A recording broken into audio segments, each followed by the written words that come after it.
Welcome to Worthwhile Watches. I'm Rob, and here we are. After 5 Submariner homage reviews, it's finally time for the final comparison. If you haven't seen the individual reviews and you're interested, the playlist should be up here. So, we have the Invicta Pro Diver, the Martin SN0111 Titanium, the Steinhart Ocean 1 Ceramic 39mm, the Squale 1545 20 Atmos Classic, and the Ginault Ocean Rover 2.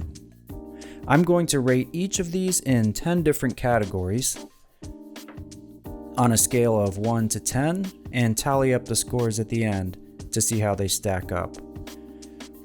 I do own all of these watches and have experience wearing all of them, but please remember these are my opinions only and your opinions may vary, but that's okay and we can all still remain friends. The categories are case, dial, including hands, indices, and lume, bezel, crystal, bracelet, and clasp, movement, build quality, including materials and function, overall presentation or looks, wearing experience, and value for the money. I don't want this video to be too long, so I'm not going to go into a lot of detail here. You can watch the full reviews for a more in-depth discussion. I'll also ask you to consider hitting the like and subscribe buttons if you're enjoying this channel. It really helps as I try to get this channel up and running.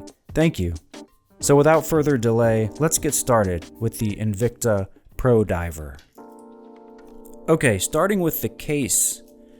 I do like the shape of the case. It's got nice narrow lugs.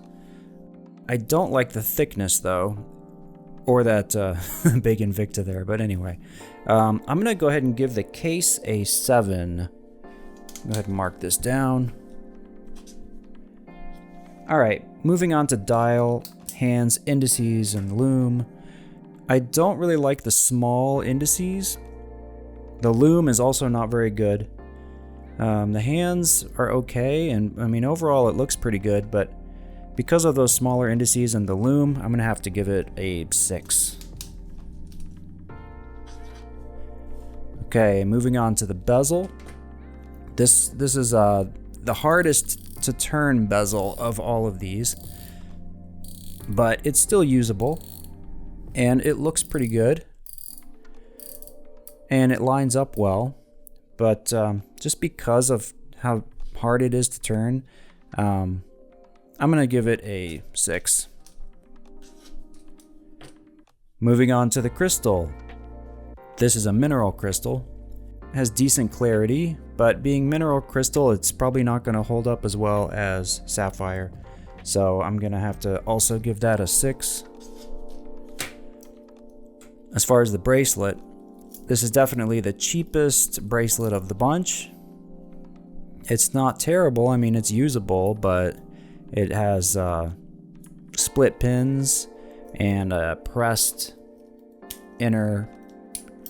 It's just not as nice as the others, but it is still functional, so I'll give it a 6. Alright, as for the movement, this is an NH35, which I actually like. Compared to the others though, this is a 6 tick per second movement as opposed to 8. So it's probably not quite as good as the Solitas in that regard, but overall it's a very good movement. I'm gonna go ahead and give it a 7. As far as build quality, materials, and functioning, I haven't had any issues with it. It doesn't stand up compared to some of the others as far as just build quality, but it's still good for the price, and I'm gonna have to give it a 7. Overall presentation and looks, I think it looks pretty good. I mean, especially from a few feet away, it's not bad. I do prefer larger indices, and I would prefer that not being on the case, but overall I think it's pretty good. Especially considering the price, it looks decent. I'm gonna give it a 7. Wearing experience is also pretty good. It's comfortable. The only thing is the thickness makes it wear a little tall.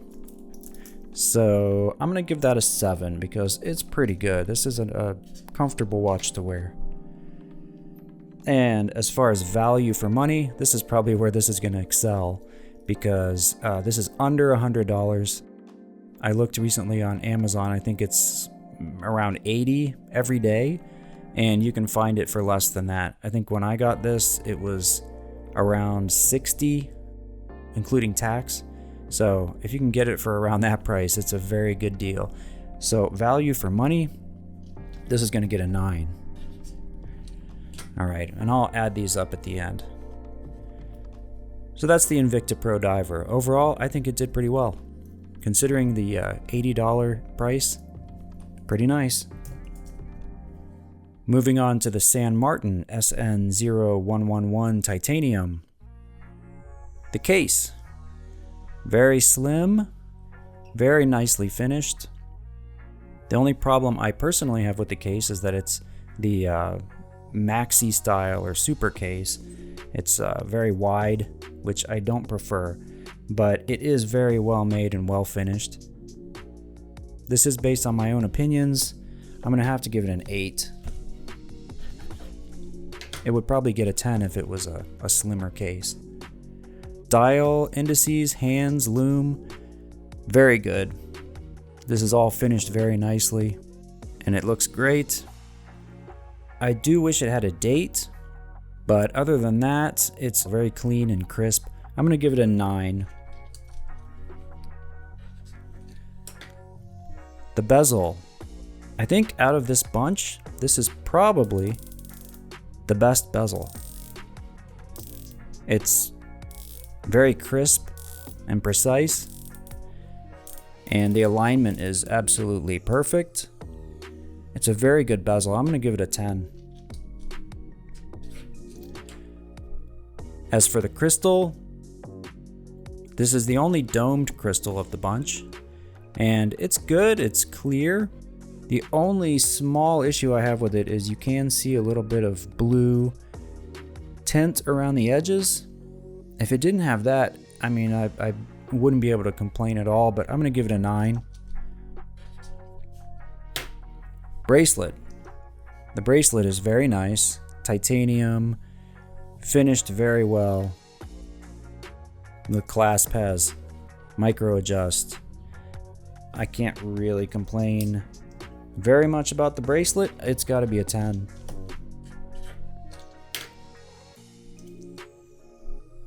Movement, it has the PT 5000, which is a clone of the Sellita, just like the others. And the movement has been great. It's been accurate. It's been reliable.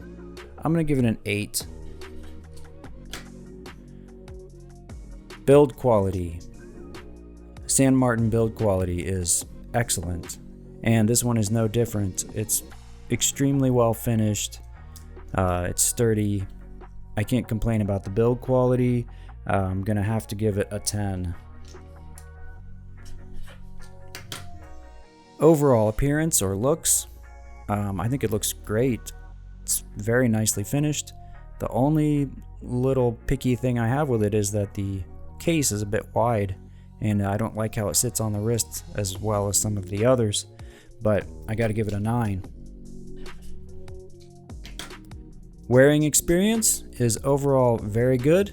It has that adjustable clasp. It's comfortable. It's light. The only thing again is I don't prefer this type of case. I don't really like how it sits on the wrist, but I can't fault it for that. That's kind of my opinion, so I'm going to give it a 9. Value for money is kind of off the charts with this one. I mean, you can get this for under $300 in a sale.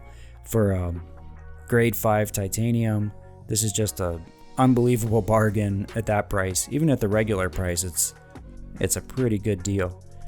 That's got to be a 10.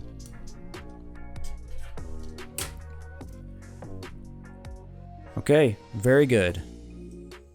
Moving on to the Steinhart. Looking at the case is a bit flat and it's also a bit thick. It wears a little bit tubby on the wrist. It's not terrible, but I think the case could be improved. If it kind of hugged the wrist a little more, I think it would be better. But overall, the finishing and the quality are excellent. I'm going to give it an 8. As far as the dial, hands, indices, lume, it's all very good. The hands are good quality. I like the proportion of the dial. The only thing I don't like about it is the lume it could be better. It's a little inconsistent. I'm going to give it an 8. As far as the bezel, it's very good.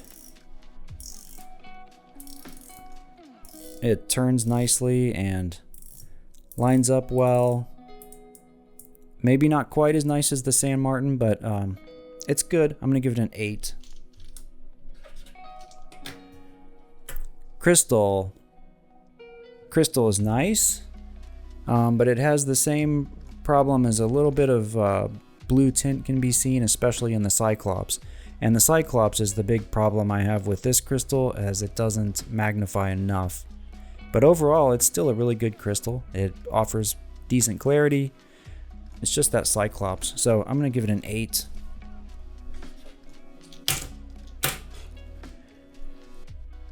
Okay, bracelet. I really like this bracelet. It's very sturdy and thick and comfortable. The clasp is maybe not as refined as it could be, but it works. It's solid, and this bracelet gives me a lot of confidence when wearing it. I like it. I'm going to give the bracelet an 8. Next we have movement. This has the Sellita SW200, which most of these have. It's a good movement. It's been performing well. I'm going to give it an 8. As far as build quality and materials and function, it's all very good. It's all very sturdy. It's good. I'm going to give it an 8.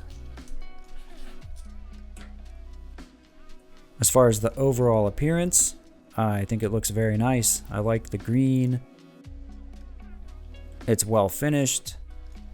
I really like how this one looks. I'm actually going to give this one a 9 in overall looks.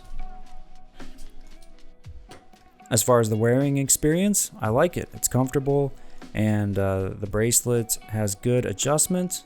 Because it has those half links that they give you, you can get a nice fit, and it wears well. It wears very comfortably. I'm going to give it a 9 in wearing experience. And value for money, I think the Steinhart and the Squale, they're kind of in a sweet spot of what you get for the money. They're still not super cheap or anything, but value for money is very good. I'm going to give it an 8.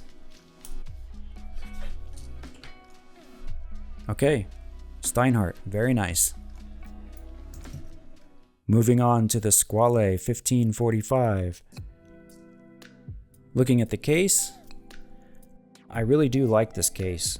It conforms to the wrist nicely. It has that little bit of downward turn in the lugs, and it's comfortable to wear, and it's very well finished. And it also has the thinner lugs. I do really like this case. I'm going to give it a 9. Dial, hands, indices, and lume.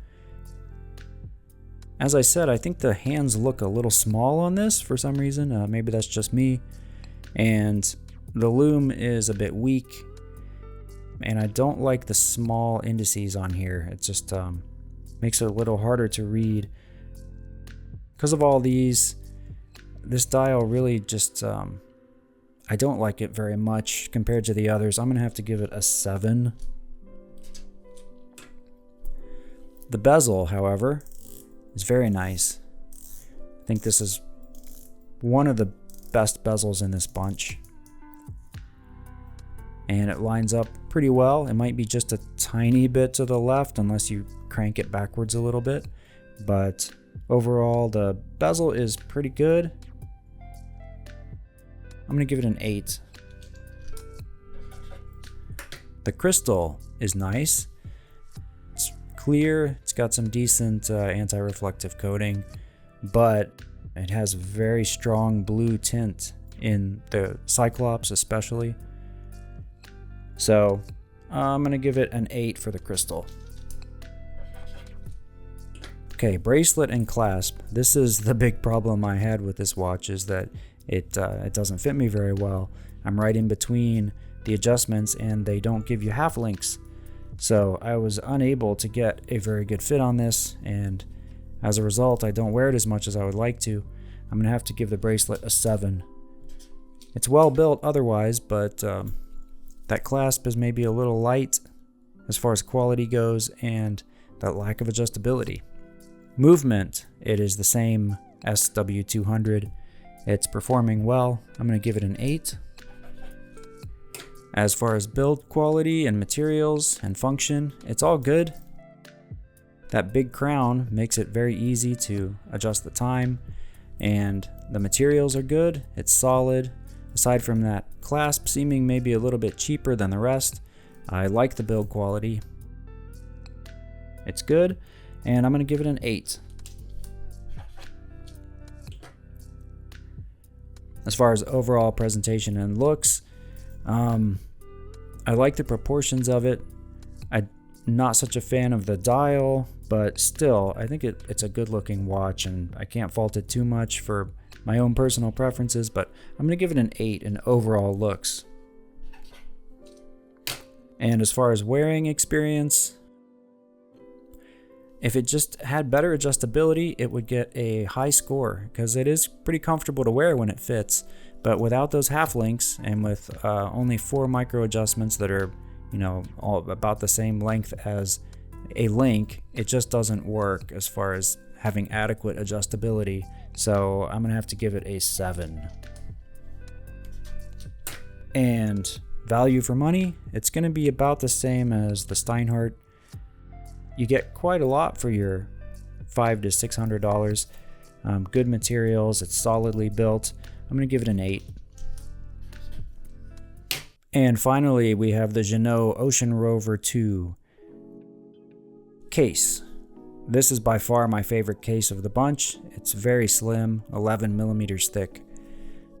It wears very comfortably. It's solidly built. It's well finished. It is a 10. Okay, dial, hands, indices, and lume, all are excellent. The hands are very high quality. The indices really pop. Everything looks really high quality. I can't fault it. Lume is great. I'm going to give it a 10.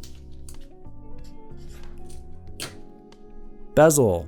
This is the one kind of unfortunate build quality issue with this watch, is that the bezel is not exactly 100% aligned. It leans a little bit to the left.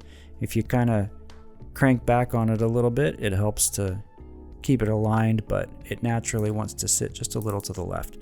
The bezel action is amazingly smooth, but I think it might be a little too smooth. I have had it bump out of position once or twice, but overall it's a fantastic bezel to use. Very nice clicks, very nice quality when turning it, but I'm gonna have to give it a 9 because of the misalignment and the fact that it might be just a little bit light, but it's still excellent. It's a very nice bezel to actually use. Crystal is fantastic. Really good anti-reflective coating. The Cyclops is very good. Cyclops magnifies really well. The crystal is fantastic. I have to give it a 10. The bracelet is probably one of the most comfortable of anything I've worn in a long time. It's very good, very well finished, great adjustability. I'm going to give the bracelet also a 10. The movement is a Sellita SW200 like most of the others. However, it did go through a 6-week regulation period, and it is adjusted very well, keeping excellent time, and because of that extra attention, I'm going to give it a 9. As far as build quality, materials, and function, it's all very nice. Top-notch build quality, great materials, everything is really nicely finished. Aside from that slight misalignment of the bezel, I can't really fault the build quality at all. I'm gonna have to give it a 9 just for that one little flaw. Overall presentation and looks, this watch looks fantastic is all I can say. It's got that special 3D pop to it, sort of HD quality that when you hold a luxury watch, it has a clarity about it that most other watches don't have. This has that pop, and it looks fantastic. I have to give it a 10.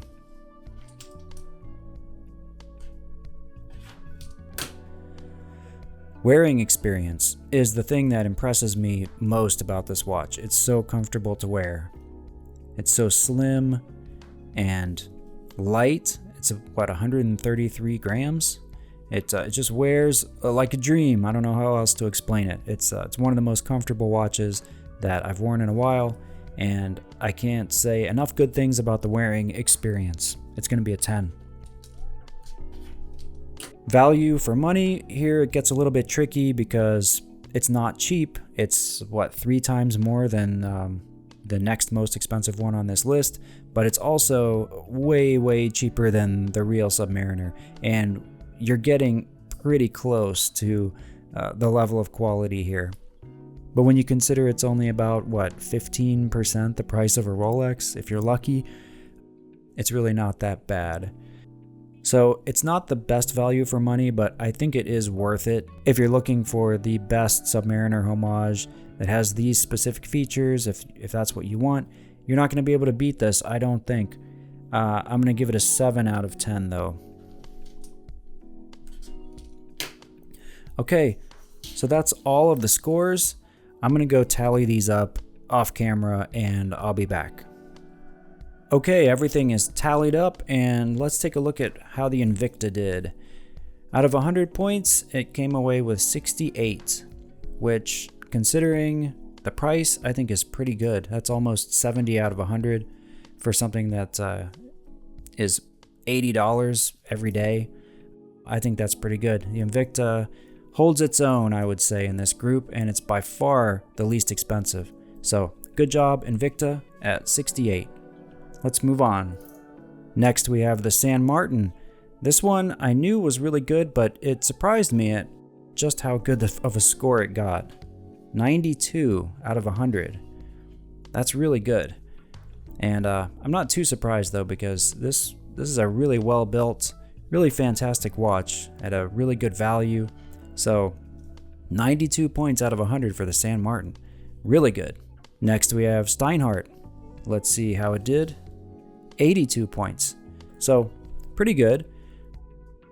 It just lost a couple points mainly for the Lume and the Cyclops, but other than that, the Steinhart is a very solid watch. 82 points out of 100. Really good. And let's see how the Squale did. 78 points. It definitely lost some points for the bracelet and also the Lume, but overall it's a solid watch. If it fits your wrist, it really does wear nicely. So overall it's a good watch, but on this test it ended up with a 78 out of 100. The Ginault Ocean Rover, 94 points. The surprising thing to me is we're only 2 points away from the San Martin here. And I think a lot of that came down to value. The amount of watch you get for the San Martin for the price is just astounding, whereas the Ginault is a bit more expensive. But it's amazing how close these two got. Either one of these would be a great choice as far as a Submariner homage. It really just comes down to personal preference in the end. I really like this one. It just has that special wow factor, the 3D pop, the HD quality. So this is going to be my favorite. I think it is worth the price if this is going to be your main Submariner homage. I'm not really going to be in the market for a real Submariner because this gives me actually more than what the Submariner does in that case shape. and I'm really enjoying it. So there we have it. So we had the Ginault in first place, the San Martin in a very close second place. Then we had the Steinhart, the Squale, and the Invicta. Let me know if you agree in the comments. Thank you again for watching, and no matter what you have on your wrist, make your day worthwhile.